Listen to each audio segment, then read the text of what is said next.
Welcome to 60 days 60 concept clear. और आज हम लोग एक ऐसे कॉन्सेप्ट के बारे में पढ़ेंगे जो एग्जाम पॉइंट ऑफ व्यू से मोस्ट इंपॉर्टेंट होते हैं, जिसमें हम लोग पढ़ने वाले हैं अकाउंट्स के कितने टाइप्स होते हैं। बेसिकली अकाउंट्स के 3 टाइप्स होते हैं। पहला पर्सनल अकाउंट, दूसरा रियल अकाउंट और तीसरा nominal account. Sir personal account क्या होता है? तो सुनिए, ये अकाउंट पर्सन, फर्म और कंपनी से रिलेटेड होती है।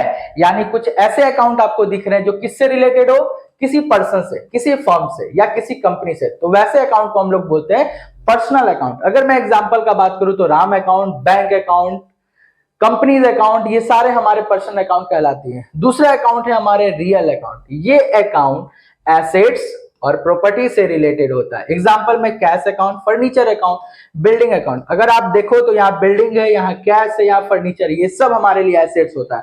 तो ऐसा अकाउंट जो किसी एसेट से रिलेटेड हो उसको हम लोग क्या बोलते हैं? Real account. और जो तीसरा अकाउंट होता है वो कहलाता है नॉमिनल अकाउंट। यह अकाउंट एक्सपेंस और इनकम से रिलेटेड हो। बिजनेस का कोई भी एक्सपेंस और कोई भी इनकम से रिलेटेड अगर आपको अकाउंट दिख रहा है तो वैसे अकाउंट्स को हम लोग नॉमिनल अकाउंट कहते हैं। अगर मैं एग्जांपल दूं तो salary account, rate account, interest account.